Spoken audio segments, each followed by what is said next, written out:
Hello and welcome. This is Qatari Lightning, and we're going to continue on with this discussion of Tenet Media. And now we're going to be looking at the various different social media posts of the Tenet Media influencers. So here you can see we have Benny Johnson, Dave Rubin, Lauren Southern, Lauren Chen, Taylor Hansen, and Tim Pool. So we're going to be taking a look at their tweets today, and this is going to show us who they are, how they've developed over time, or devolved in their cases.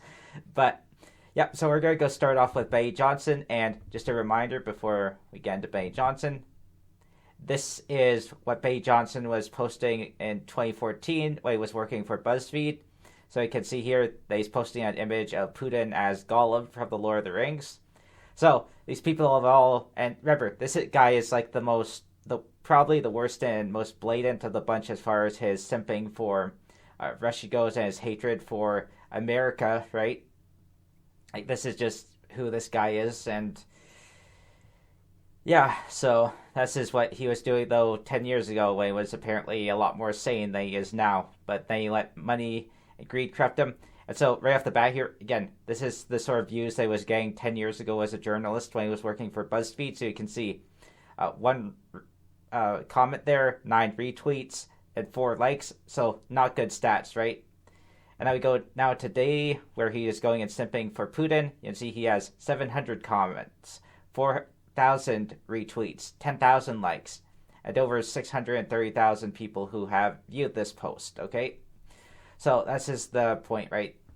So you go and sell out, and then you get a bunch of fame via bots and all that.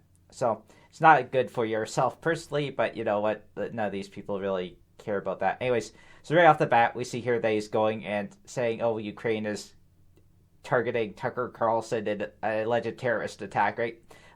Quote, quote, a terrorist attack on Tucker Carlson was reportedly prevented when he visited Russia for his interview with Vladimir Putin and was allegedly planned by the main directorate of the intelligence of Ukraine, linked to the arrest of a man named Vasylav Pyotr Alexeyevich in Moscow. And there it's like just throws around rumors that it's like, yeah, this is what happened. This is what happened. Ukraine tried to go and assassinate a prominent American citizen, blah, blah, blah. And this is what he's going to be like all the time, right? Just very, again, like, no, if this guy ever had any sort of journalistic standards, they're gone now, right? Just, they're gone. And he's just going and repeating propaganda. A reminder, this is one of the 2 guys that was getting major money to go on the podcast, right? Like him and Tim Pool, they were the most major ones. And so it's probably why he's also one of the most blatant of the bunch as far as his simping for Russia goes, right?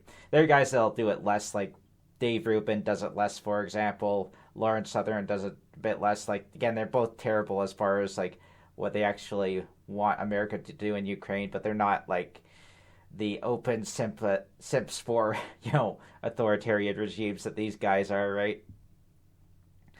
All right, Benny Johnson.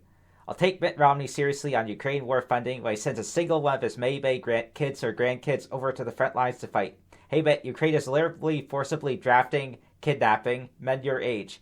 How about Mitt go? We're waiting, Willard.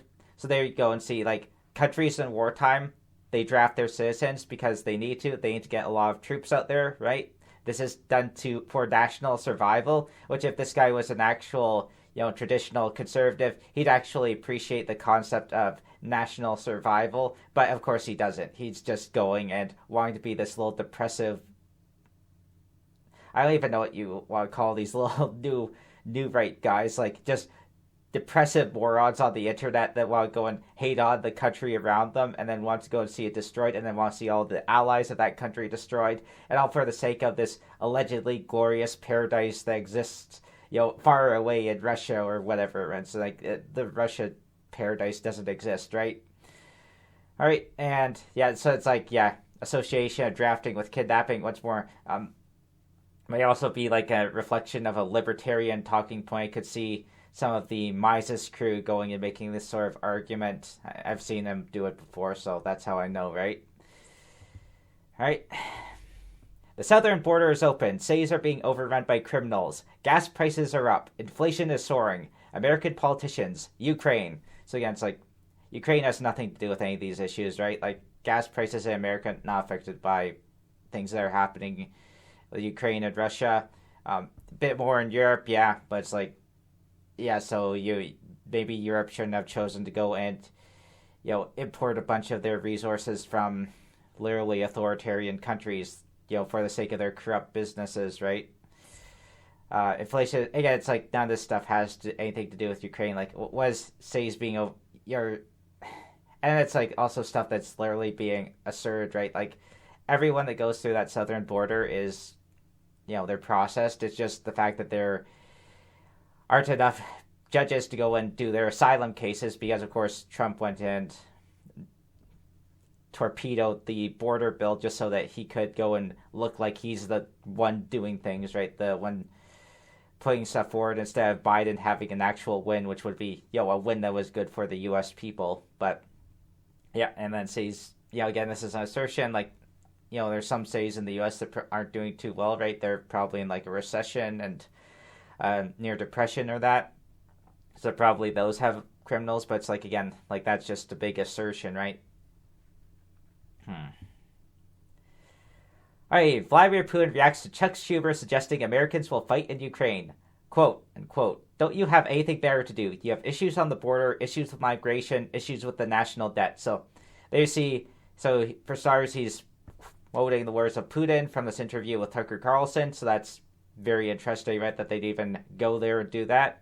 And then the other thing is that, as you can see, like, Putin immediately goes to these issues there for the right-wing Americans, like issues at the border, issues with migration, issues with the national debt. Again, it's like all these are the right-wing talking points in America.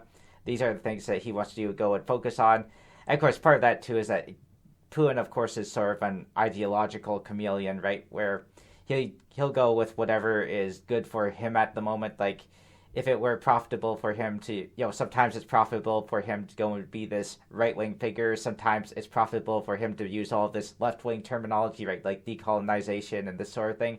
Sometimes it's profitable for him to go and present himself as being an Islamic man, where he's using like the Arabic salutations between Muslims. Like, this is literally all stuff that he's done. Sometimes he's like this major, ultra right Christian theocrat type, right? It's like, so he's basically an ideological chameleon without any sort of actual perspective other than I want power, I want to be in charge of a big nation that is constantly expanding, that always is expanding. Like this is his general perspective, and that's essentially his ideology. But everyone of these guys are consider him to be like one of their patron saints, essentially.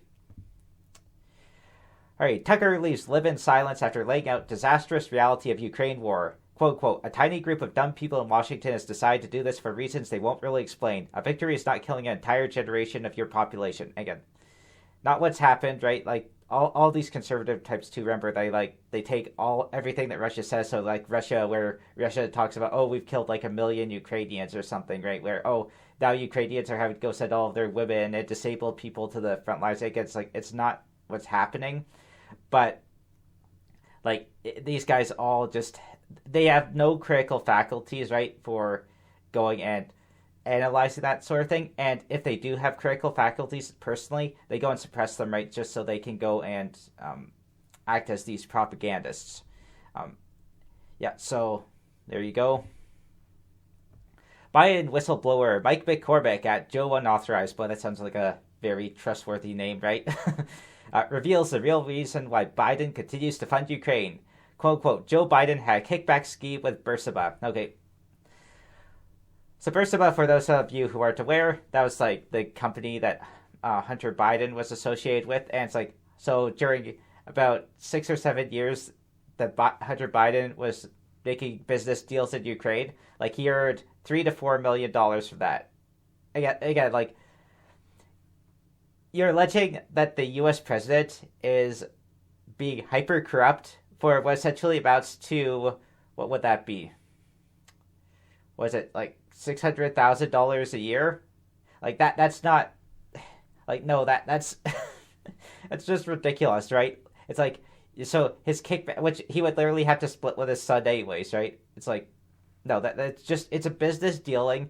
And it's like, reminder, these are the guys who the venture capitalists, big business types that they're associated with, they all have these financial interests with Russia and China, like, your David Sachs of the world, right? They've been shown to have dealings with Russians. They've been shown to have business ties to Russia, and that's why they're very ticked off about, Russia not being allowed to do that, because, well, now suddenly all their business ties go out, right? And they'll get to go and have as much money. Which, shame, you'll get billions more when you have already, like, ridiculous amounts of money, like, billions of dollars. So it's like just ridiculous. But of course, that's what they, like I said, mercantile greed, right? Like, that's fundamentally what they are. Alright, this is quoting from a, I don't know, U.S. representative or something. Bobulinski: "It is clear to me Joe Biden is the brand being sold by the Biden family. His family's foreign interests peddling from China to Ukraine, sold out to foreign actors who seek to gain control and access to Joe Biden and the United States government." So it's more like just big, massive assertions there. And reminder, this whole impeachment trial, like, that never went anywhere because basically it was being pushed by the Trump Republicans, right? And then there are still, different factions of non-Trump Republicans there inside of Congress. And so they very much disagreed with everything that was going on here. So that combined with the Democrats, and of course being, very, that they're almost equal in terms of how much power they have in Congress at the moment. So basically those things combined together went and torpedoed this whole thing. Not that it would have passed, I'm sure, like, the Senate anyways. So, like, it's just a bunch of smoke and mirrors and, theatrical shows. And that, again, it's like, this is a lot of what the new right does, right? Like, they do all these theatrical shows where there is no substance to what they're doing. Like, there was, for example, like, that bill where it was like, oh, we're going to go and make, illegal immigrants go and register before, or no, it was like, we're going to go make people bring facial identifications to, show that they're able to vote, that they're capable of voting. And it's like, there are already safeguards in place for voting. And then most states have these different safeguards for voting. It's just like, it's all just theatrics. And then then when their theatrical show is called out and then shot down, they can then just go and say, oh, well, look at our opponents. They don't care about this or that, right? That's what you're looking at there. All right, because Mitt's own sons are doing business. Oh, okay. For starters, he's quoting "End Wokeness." So, "End Wokeness," reminder, that's Jack Posobiec. Jack Posobiec, of course, being, just so we show this off, having made this statement here, right?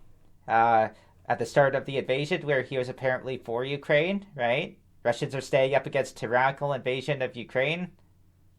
Yeah.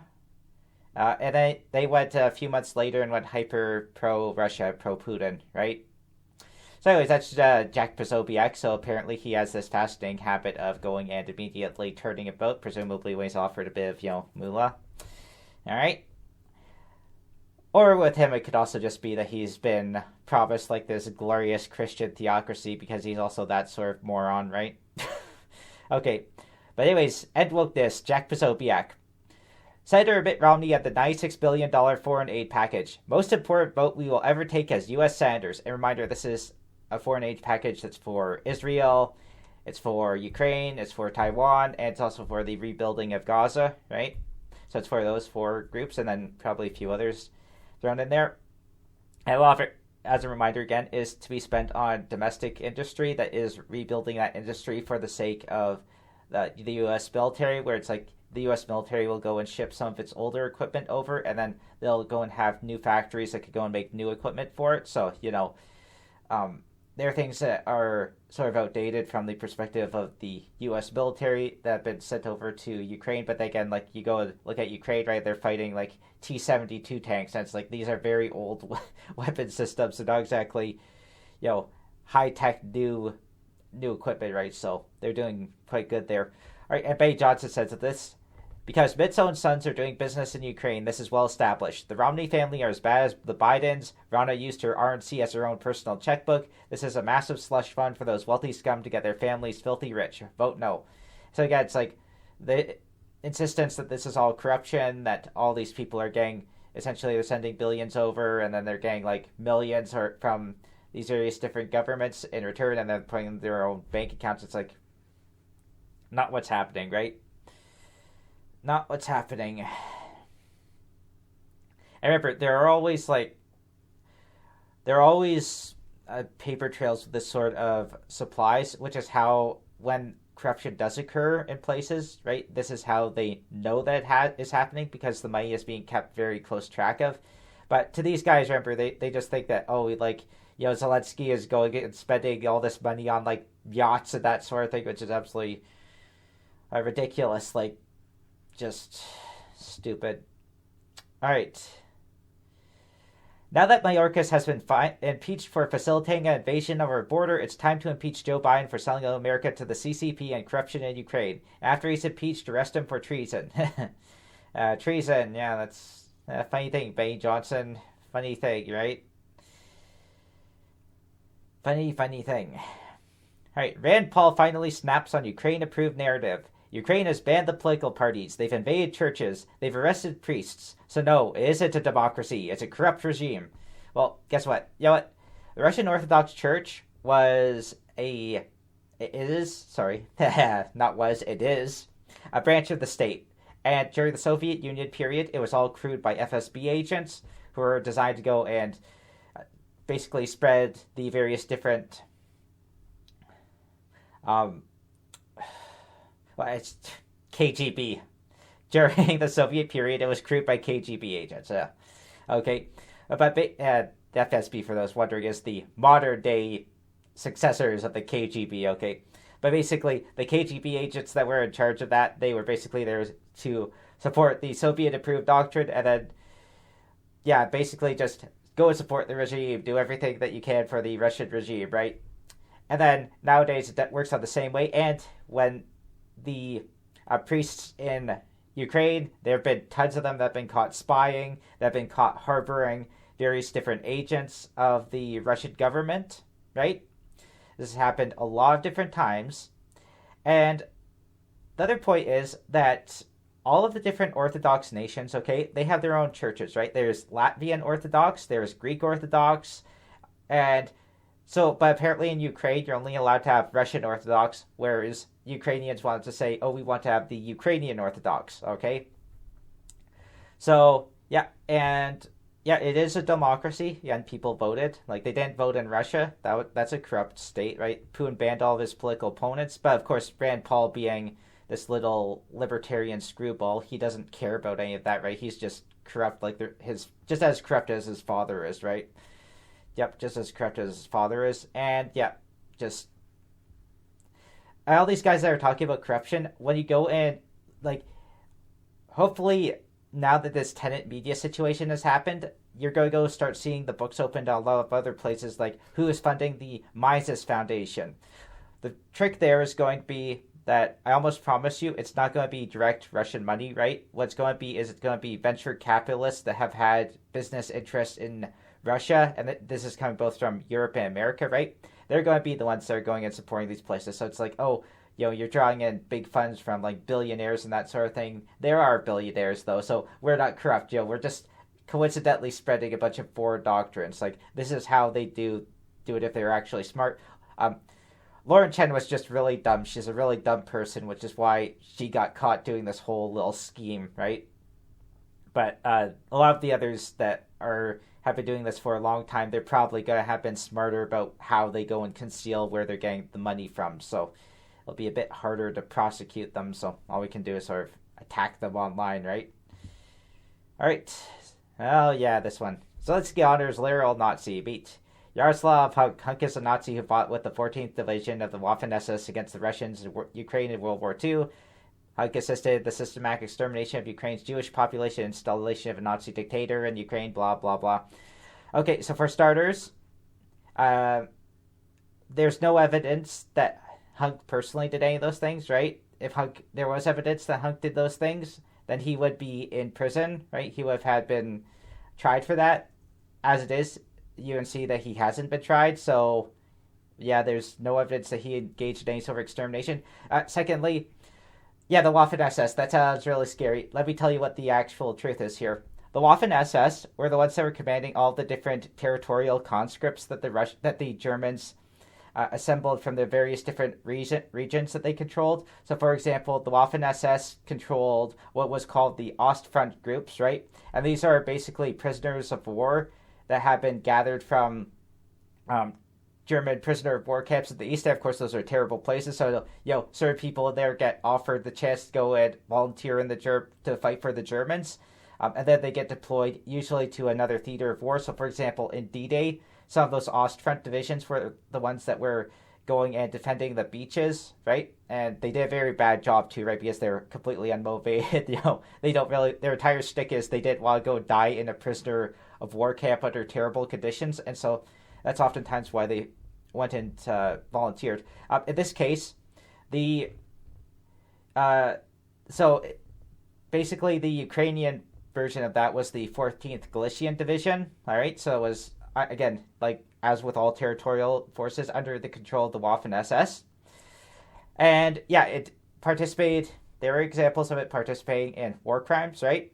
Now, you have to remember though, okay, and this is a very important point to make, right? Which is that, yes, we know nowadays what the Nazis did, right? Like we know all their different war crimes and that. For a lot of people in the East, though, they were taking a look at what the Soviet Union was doing, what their war crimes were like, right? What their territorial expansions were like. And so if you want to know why you had places like Romania, which wasn't, again, Romania wasn't a Nazi state, like why did Romania align with the Nazi Germans? Well, because they were afraid of the Soviet Union, right?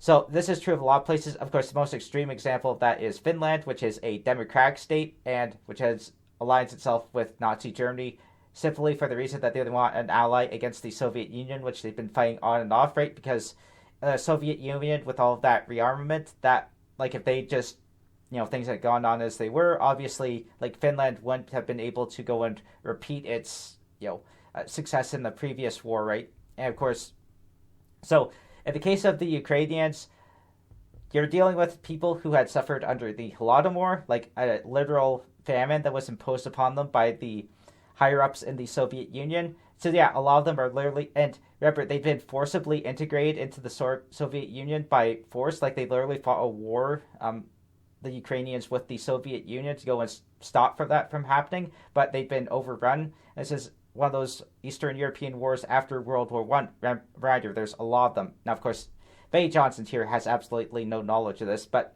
my point is that if you want to know why there are people who align themselves with Nazi Germany in Ukraine, it's that. And here's the reality. Like, Zelensky, remember, his grandfather had fought in the Red Army against the Nazis, okay? So Zelensky is not a Nazi. His family is not from a Nazi lineage, okay? They were part of the most Ukrainians, right, that fought in World War II, fought against the Nazis. It was just, there was a minority that fought for them because they thought that they could get an independent Ukraine out of that. And of course, we know from the Nazi doctrines that the Nazis probably would have stabbed them in the back for that, right? Like, we know what their ideology said, that they wanted to go and take over big parts of Eastern Europe and then use them as basically, either agricultural serfdoms for the German people or simply replace the people there with the Germans. We know that that's what they were undertaking in Poland. And if the Poles were getting that, right, the Poles are one of the more Western Slavic groups, then it's almost certain that the Ukrainians themselves would have been subjected to that as well. So, again, this is what you're dealing with here. I still have no idea why this person was invited in front of the Canadian Parliament. I simply don't know. And, there's some stuff that's happening in Canada, right, that is very weird. And this is one of those very weird things. Like, we just recently had this big controversy at the Toronto Film Festival, for example, where they're promoting this propaganda film about the Russian military in Ukraine, right? So it's like, and even TV Ontario, which is like the publicly funded television station for Ontario, and yeah, granted, almost no one watches that anymore, right? But it was also going and go and show that documentary, right? And then you have all these media sources that are going around and interviewing the woman who made this documentary, like she's somehow being persecuted because she's getting criticism for it. It's like, so there's some very weird things that are happening in Canada. There are definitely some of these different, there's like their Russian and Chinese affiliated persons in Canada that push this sort of stuff. But anyways, so it's if you want to know what's going on there, that was very weird, right? Um, should have known better. Like again, it's like again, my point is that Yaroslav Hunk. I don't know what his I don't know much about him, right? I don't know if he's a good person or like if he ever did anything bad. But again, it's like just because he was in this 14th division doesn't mean that he personally did anything bad. It just means that he wanted to go and have, again, an independent Ukraine. And yes, it was a very. I'm sure he probably has some very interesting stuff to say about that. And I imagine if you actually, people actually went and read what he has to say about that, which I'm sure he's put out like a statement on this. I'm sure that he has some very interesting things to say, and I'm sure that would be kind of an interesting thing to go. But of course, that would require doing some actual research, which Benny Johnson, alleged journalist, could never, of course, do, right? All better just to go and promote propaganda. Alright, the most noteworthy moment of Pence's campaign was live on stage Tucker beatdown masterclass, resulting in Mike saying America is, quote-unquote, not my concern. Israel and Ukraine were Pence's only concern, and now he's done politically forever. A cautionary tale for America, last GOP. Alright, so, yeah, and this isn't Pence, yeah, Pence cares about America. Pence is like an actual traditional type Christian conservative, essentially, right? Like that's his stick, right? He's just a party that's been subverted by this new paradigm, and that's sort of why he gets criticized. And of course, because all these guys, they really hate Pence because Pence went and said, I'm not going to go and stop Biden from becoming president. All these groups, they wanted Pence to go and basically say, yes, you should go and sign off and say that Trump was actually the winner, despite the fact that Trump had fewer votes, fewer districts that voted for him. You should go and sign off and say that Trump was actually the winner of the 2020 election, right? Pence said, I'm not going to go and do that, and then he's thus had the hatred of these people forever, okay? That's basically why they hate Pence. And Tucker Carlson, of course, is going to be one of those people that absolutely hates Pence, so there you go. And again, just because Pence goes and supports Israel and Ukraine doesn't mean that they're Pence's only concern, right? This is all just, again, terrible rhetoric. All right, Vivek. Ukraine celebrated a Nazi in its ranks. The comedian Cargo Pants, a band called Zelensky. And Zelensky, not a Nazi. You should also, anyone who wants to go and actually call people Nazis should actually go and, actually look up the definition of a Nazi, right? Like, what does Hitler actually define a Nazi as? And for starters, anyone who isn't Germanic wouldn't be a Nazi, right? Like, you could be probably a sympathizer, but Hitler wouldn't allow anyone who wasn't a German to be a Nazi, right? That requires, like, National Socialism, which, again, there's no evidence that that's Zelensky's doctrine. Everything about Zelensky says that he is a centrist man who favors liberalism. That is what he is. And everything that I've ever seen that is trying to paint Ukraine as like this Nazi country, it's like stuff like Ukraine's constitution has a nice little section where it's like the country is non-ideological. So remember that automatically says, oh, you can't be Nazi if you're non-ideological, right?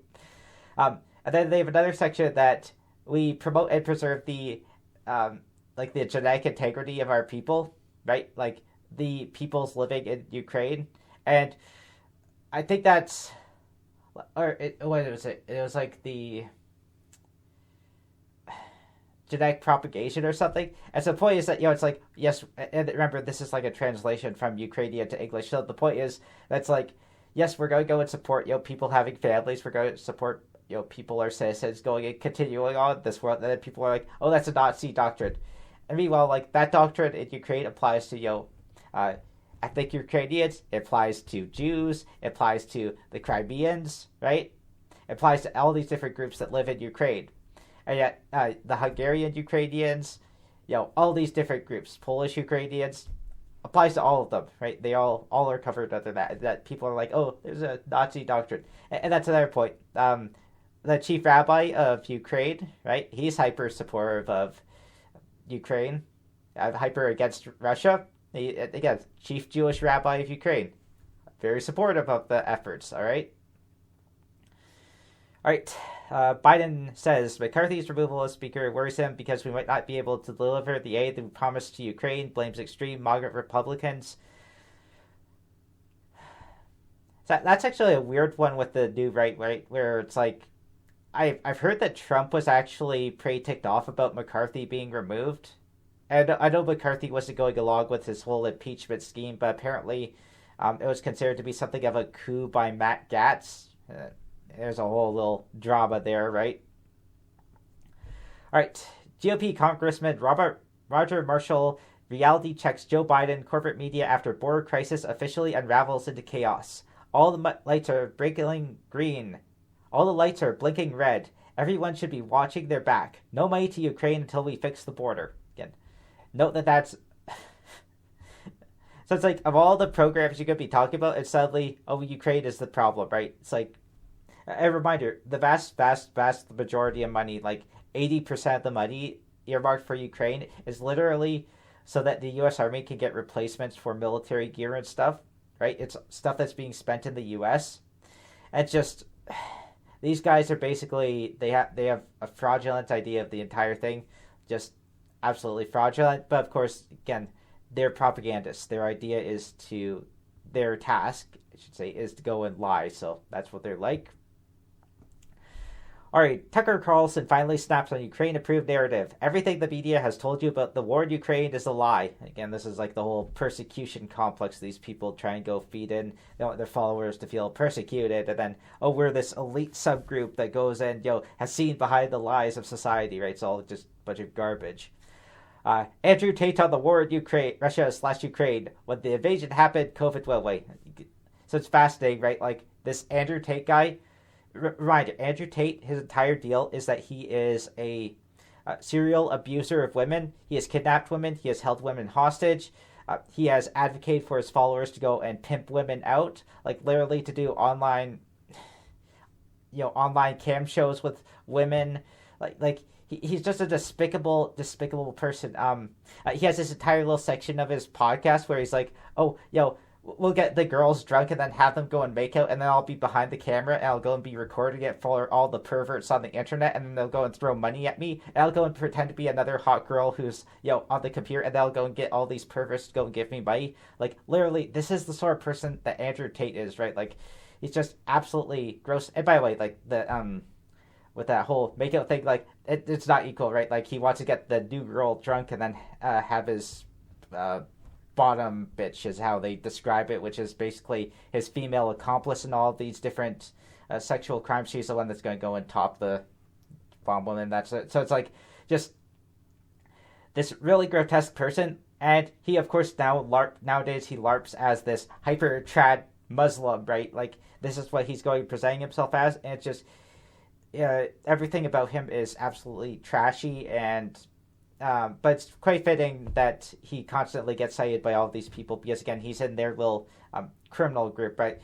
He also has links to organized crime, like Russian-based mafia organizations. So this is who Andrew Tate is. And he's one of the people who is most greatly corrupting the modern-day dating discourse, right? And how young men view women. So this is everything that Andrew Tate is.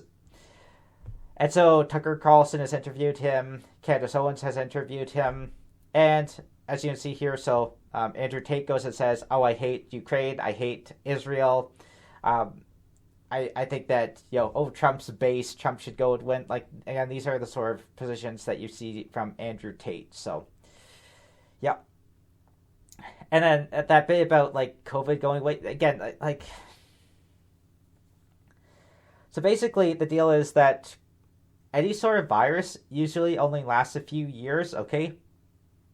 Like, in terms of, being quite viral and quite dangerous, like, these things basically have a tendency not to mutate to become more extreme, more dangerous. They have a tendency to mutate to become less extreme, less dangerous, and especially as, bodies adapt. And so, like, you have, like, the whole, that whole talk about, like, the shots of that sort of thing, which is where they were like trying to go and synthesize, basically mRNA, right, which is basically like it's like a synthetic virus code where it's like you're going in essentially try to give yourself immunity to it on very quickly.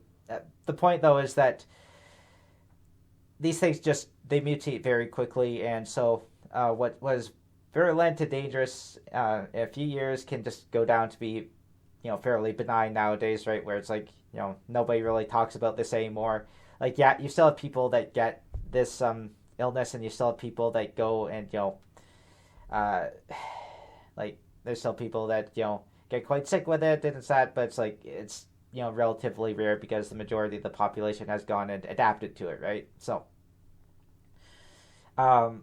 yeah, and no, the we don't run from crisis to crisis, right? Like there's basically this conspiracy theorist idea where like the government goes and throws crises at people to go and distract from internal issues, right? And it's like well, for starters, COVID was again that was like the CCP that's there on their watch that these virulent diseases go into rise. But anyways, President Trump finally snaps on Ukraine-approved narrative as crowd erupts. We're sending troops over to Europe to fuel this escalating conflict. Not a single American life should be put at risk because crooked Joe Biden has been legally paid off, okay? Yep. So again, like, Orange Man lies. Orange Man lies yet again. And like so my perspective on Trump, right, the past, like, few years on Ukraine is that I kind of held my tongue on him, right? Because I was like, okay, so if Trump, gets into office, like, it's simply better if he's not, like, constantly being attacked, all that sort of thing, right? But the reality is that Trump is this sort of figure who essentially morphs into whatever makes him popular at any given time. He goes where the rhetoric goes, and so his followers have been, they've been infiltrated with all these different businessmen from Russia, right, that have been supporting figures like Tucker Carlson, your Tenet medias, all these sorts of figures, and then basically they go and, so businessmen from the dealings in those places, right, like that's, I think, how it goes. And so basically, all these people then go and say, "Oh, want to see an end to the war in Ukraine. We want Russia to win." Blah blah blah. Putin is based and all these sorts of things. And so then Trump just goes where the rhetoric goes and takes him, right? Like that's fundamentally what he is. And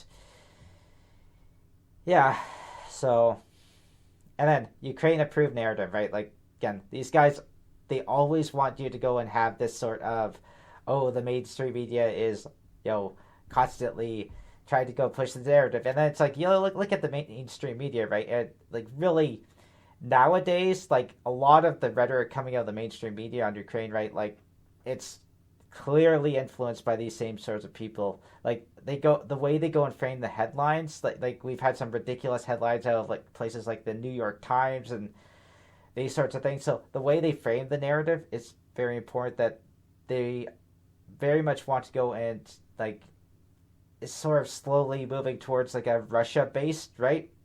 Where and part of this too, I think, is that a lot of the journalists, right, they're like hyper pro Palestinian, and then because I think the biggest move and shift has been over the past like year, right? And so because a lot of the journalists are hyper pro Palestinian, they basically go and slowly shift the narrative because they're like, oh, Russia is pro Palestinian, and there go. Meanwhile, Russia, of course, is the one that literally founded the Hamas organization, right, to go with their destruction of the Gaza Strip, turning it into an authoritarian, place and all that. So, they have very little credibility. That's part of the problem. That's one of the reasons why these alternative journalists get such a boost, right? Because the mainstream media itself has so many problems there. Like, yeah. All right, Tucker Carlson breaks silence on Mike Pence's weak response to him about priests being arrested in Ukraine at TP Actions. Quote, quote, if you are a Christian leader and Christians are going to jail for their views, you are required to say something. And know how fascinating that is, right? Like, Russia literally persecutes Christians all the time. Like, if you're a Protestant in Russia, you are getting persecuted. Like, just, you're Baptist, you'll get tossed in jail, beaten up. Like, this isn't things that happen. Like, Jehovah's Witnesses, they get the same treatment. And but of course, none of those people ever, you don't hear Tucker Carlson ever talking about that, right? Like how that persecution is happening in Russia. He wants you to go focus on literally Ukraine going and dealing with a bunch of spies that are posing as priests, like, spies and agents, like literally just ridiculous stuff. And meanwhile, these are probably the types who are like, oh yeah, there's a bunch of imams and that should be dealt with, for their viewpoints. And it's like, so just ridiculous stuff, ridiculous rhetoric, and of course just hyper dishonesty. But once more, what do you expect, right? What do you expect from these types? All right, so then this is Zelensky who is talking about the, again, situation at the Zaporizhia nuclear power plant, which, once more, it's very close to like that the zones which are being fought over by the Ukrainians and the Russians. So yeah, the Russians occupied it, but they don't really have direct control over the entire thing, right? Like they don't have control over that situation. And we've already seen that the Russians have caused, of course, the ecological catastrophe. So that it's a valid point that they'd blow up a nuclear reactor just because they're hyper destructive. They're hyper destructive supremacists. Like that's what they are. But of course, these people who want to go and see them as being these darling little angels who are establishing their Christian theocracy with the sword of Christ or whatever they want to go and see them as. Russia has zero reason to blow up a nuclear power plant under their own control. Ukraine is about to blow up a nuclear power plant to accelerate the conflict into a full-scale NATO regime change declaration of war. Evil, craven, transparent, suicidal. So it's more like just, again, flipping the script entirely. Like flipping, again, these alleged conservatives, right? They're demonizing people. They're defending their homes, defending their nations, trying to go and prevent them from being conquered by foreign adversaries that are going to go and destroy their nations, destroy their people, destroy their cultures. This is literally what these types are going to support, because it's not about any of those things, right? Like for these types, they use all those as sort of this they use that to give color to their doctrines, but really what they're about is establishing this global network of hyper-authoritarian countries that go and rule over everywhere basically as like these empires, right? Like this is what these types are about. And so, everything that is good becomes evil, everything courageous, right? It's courageous to go and stand up to an opponent that is, 4.5 times your size, and you're actually managing to succeed in holding them because you're intelligent. Well, that is courageous, but in the words of these people, that becomes craven, right? It's just all these things, right? Like all these things. We need to understand what these new right types are. They are simply these little nihilists, essentially, that run around in their various different doctrinal clothing. It's just, unlike strict nihilist, right? These are like nihilists that have been combined with hyper propaganda for essentially like a Christianization effort, which is, it's also separate from what I would consider to be like religious Christianity in a lot of ways. What is just like they need something to go and give themselves a bit of a theme for, what they want to go and establish, which is their own sort of power aspirations, their aspirations to power, aspirations of wealth. And so this is the excuse that they use. All right, never forget that this is what Republican leadership was doing instead of winning the Senate for Republicans in 2022. Ukraine was more important than Nevada or Arizona. Again, it's like so the delegation talks with Zelensky, right? So, Mitch McConnell here. And reminder, these groups are also very much this new right types. They don't like the senators and the Republican senators, right? Because they're a lot less compromised than the House Republicans. So basically, the Republican senators are still very much like the old guard Republican types, which is why you're gonna see like there's things which are hyper debated and hyper hotly contested in the House, right, which is being interfered with by the Trump Republicans, which are oftentimes much easier to go and pass in the Senate simply because there are, again, more of the rational type of Republicans that are in the Senate. So that's why these people hate the senators. But anyways, yeah, so just like, meeting with Zelensky for, a day or two. Apparently that is somehow interfering with your election efforts in Nevada or Arizona. It's like, it's ridiculous. Just ridiculous. Ari, hey Ted Lieu, I just drove through your district. Care to explain why you treat Americans like this while saying $100 billion to Ukraine? So once more, $100 billion has not been sent to Ukraine. It has been largely invested in the U.S., and that was, I believe at this time, very much an overstated figure too. Like, it was a lot less than that. It was more like, well, you'd have to go look it up. It was a lot less than that, I'm saying. But these guys, they just want to go and emphasize things a lot more, right? So, but basically, yeah, homelessness is a problem. But you know what? Here's the thing with homelessness. There are already systems in place where if you were a homeless person, you can go and get a shelter. You can go and start getting your life back on track if you want to. Problem. The vast majority of homeless people simply do not want to get their life back on track, okay? They essentially want to go and live on the streets, do drugs, beg, like, not be a part of society in any way. Like, this is, you have to understand, like, very much the homeless sort of mentality, like, what a lot of them are about. And so, it's not something that you can just, snap your fingers and say, oh, we're going to go and solve all of these issues. It's not how it works, right? And even if Benny Johnson and his crew, right, the New Republicans had all of that money, they wouldn't be spending it on homelessness, right? They would not be spending it on homelessness. They would have other things, which is funny when they always go and appeal to their, constituents saying, oh, we could have given you these social programs. No, you wouldn't have. Like, you don't give social programs to people. Like, you spend that money on other things. Like, just, no. Hurry, then we have, claims of money laundering, massive multi-billion-dollar Ukraine money laundering scheme, media silent, blah, blah, blah. The mayor of East Palestine just ended Joe Biden's career on live TV for traveling to Ukraine instead of Ohio. Once more, like, so like in that Ohio train track, the derailing, it's like, that's the sort of thing that the Secretary of Transportation is supposed to be dealing with. It's like, so for President of the U.S. to go and cancel his, trip to another country, it's like, these things are already been pre-planned. You're supposed to go and meet with people when you have planned with them. That's typically what leaders do. And as a president, like, it's not like he's going to be able to do much about this anyways, right? Like, if there's anything that he needs to do, anything that he needs to sign, like, the Secretary of Transportation can go and tell him that. But so that's the Secretary of Transportation's deal that he needed to handle.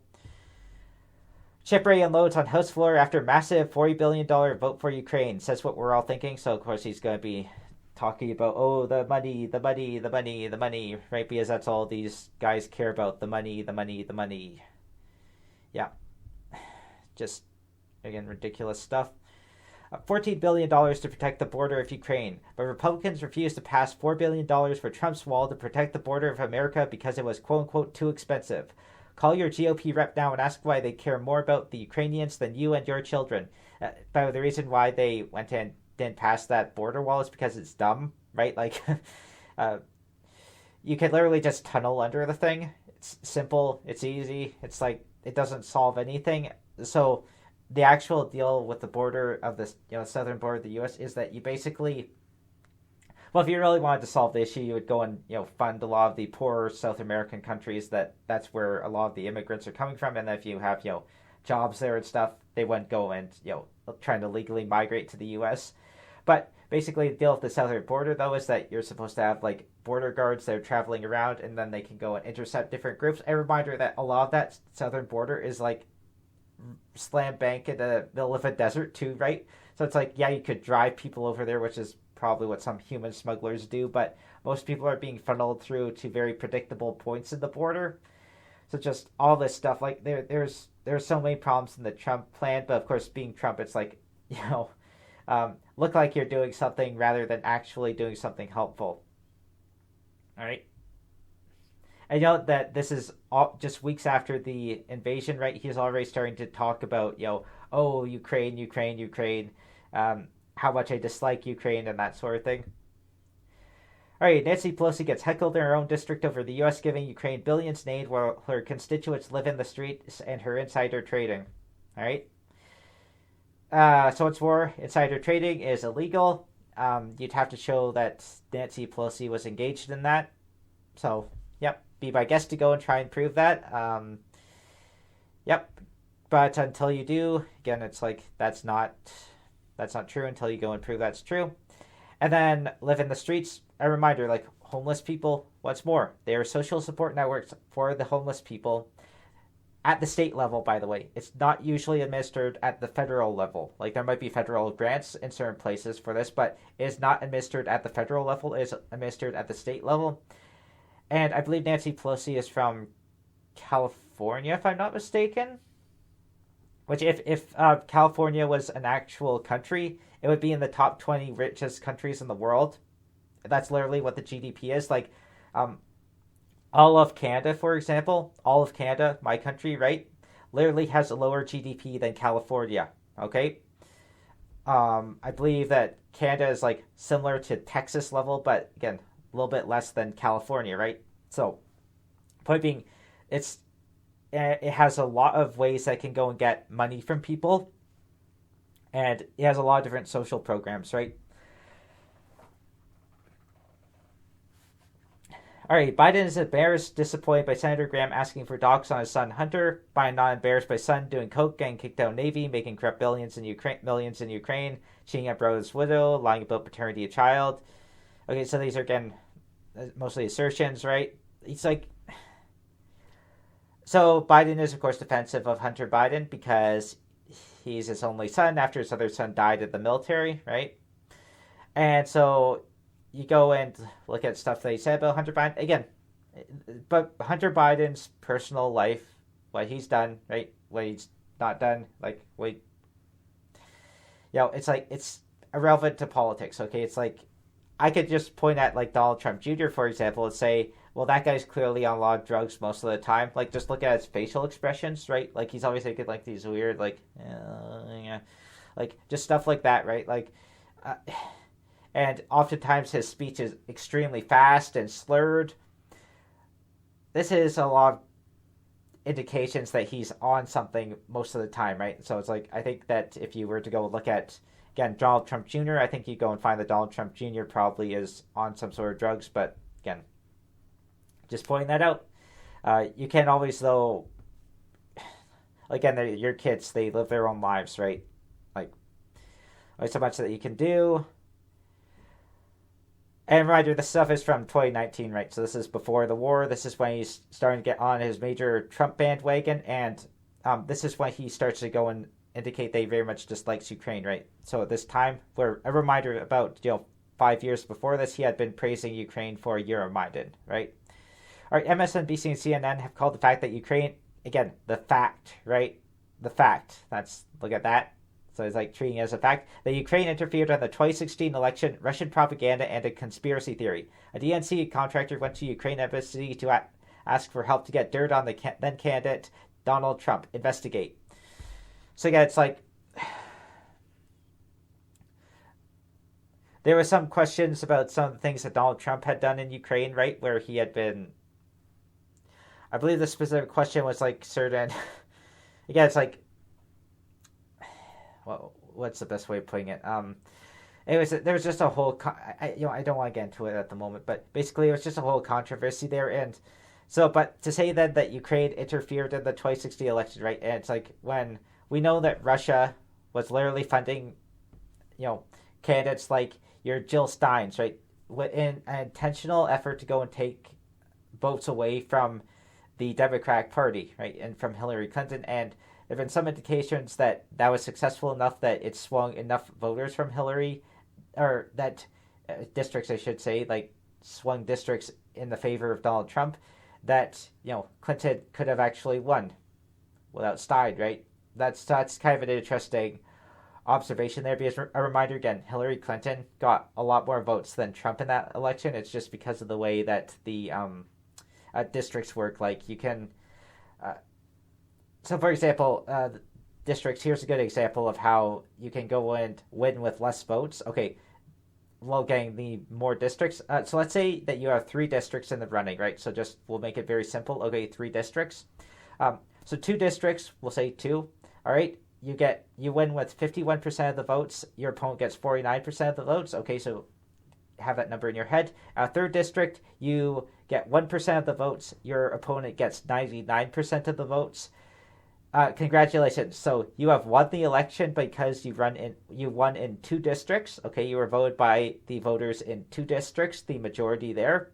But you lost the popular vote because of that 99% that voted against you in 1 district, right? So that would basically mean that you probably only got about, what would that be? Let's say 40-ish% of the total vote, maybe even a little bit less, right? So that would, in that case, be something that would cause a great deal of outrage, right? Because it's like, oh, how could you have, like, literally, how could you have, won with, it's even less than that, it would be like 35% of the vote, right?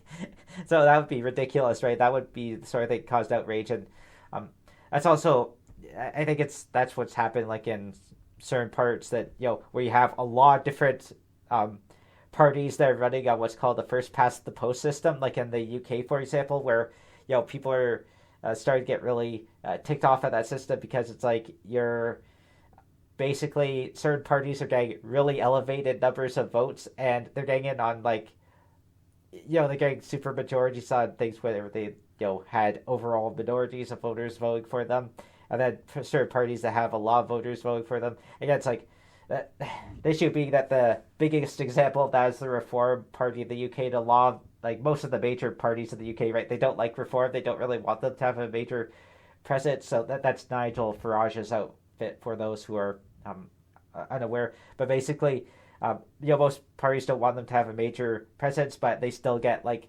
last election they got something like 15% of the votes, and then got like 3 seats out of 500. So it's like these are things that are going to go and result in people being very angry and bitter about the situation. And then like the Scottish National Party also got a lot of votes, but they lost to almost always to Labour. And they were also very ticked off because, again, they didn't get very many seats. Whereas you go and look at the actual what would have happened, and basically instead of Labour having a clear majority, right, they would have been forced to go in coalition essentially with the Scottish National Party and the Liberal Democrats. And of course, to a great extent, that would have been to the benefit of both of those parties. But it's like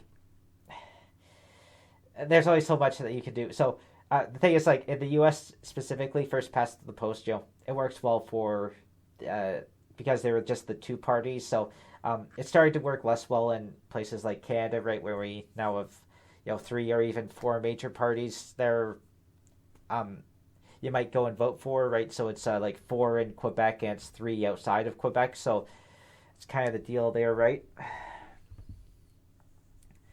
All right, Tulsi Gabbard savages Kamala Harris Biden regime over Ukraine disaster. You have to hear this. So again, Tulsi Gabbard, like, she's one of the people who's in the Trump administration right now, that proposed Trump administration, along with RFK, right? So he's gathering all these different alternative forces to himself, right? And then, just like the Biden regime. A reminder, like, Joe Biden at this point has been in government office for less than a year. Like, he's been a year and a month, right? Just starting in January, right? Remember, February, like, 22nd, 2022. So, like, literally, you're calling a government that's been in there for only a little over a year, you're already calling that a regime. Like, just, this is the ridiculous sort of propaganda, and it's like the propaganda they want you to go and get used to because they want to go and linguistically condition you into acting certain ways. Benny Johnson is he's not nowhere near the sort of intelligence that would be required to go and perform this sort of linguistic conditioning on his own, but he himself has been linguistically conditioned, and so then he'll just go and repeat these points like they're, to linguistically condition others, right? Yeah, so that's been Benny Johnson, a very blatant figure, and we'll see some of his videos later on, so we're not done with this guy yet, but yeah, very blatant. It's dreadful, awful, worst place around. So stinking, creaky, morally unprofound. This country's gone down the drain, and I'm ashamed to call it by name. Scream so much on Twitter, but still nothing seems to change. Getting really ticked off hearing something's gotta change. Things around here ain't perfect, and that's not right for me. Things around here ain't perfect, so let's burn the stage and street. Got a new game plan to shake things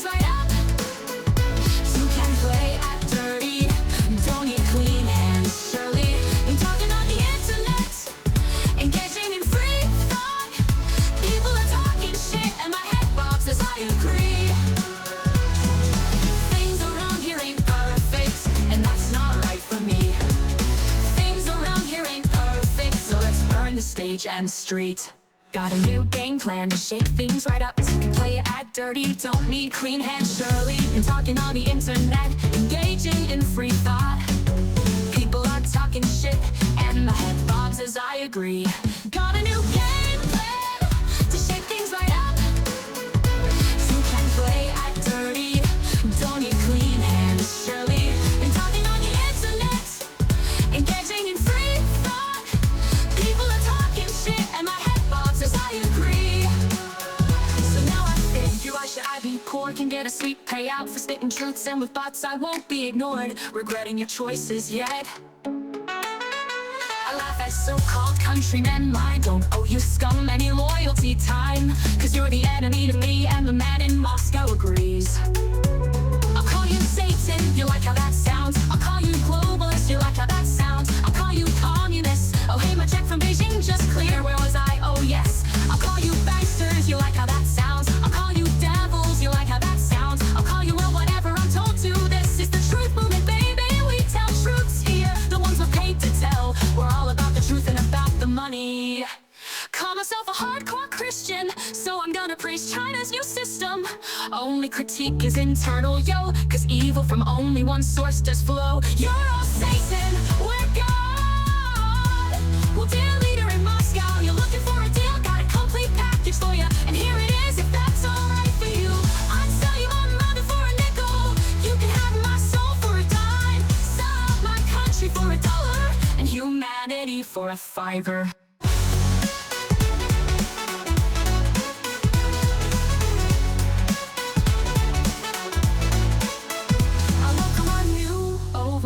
Oh yes I do, oh yes I do. Freedom's collapsing everywhere, and I'm cheering it all. Oh yes I do, oh yes I do. I welcome our new overlords. Oh yes I do, oh yes I do.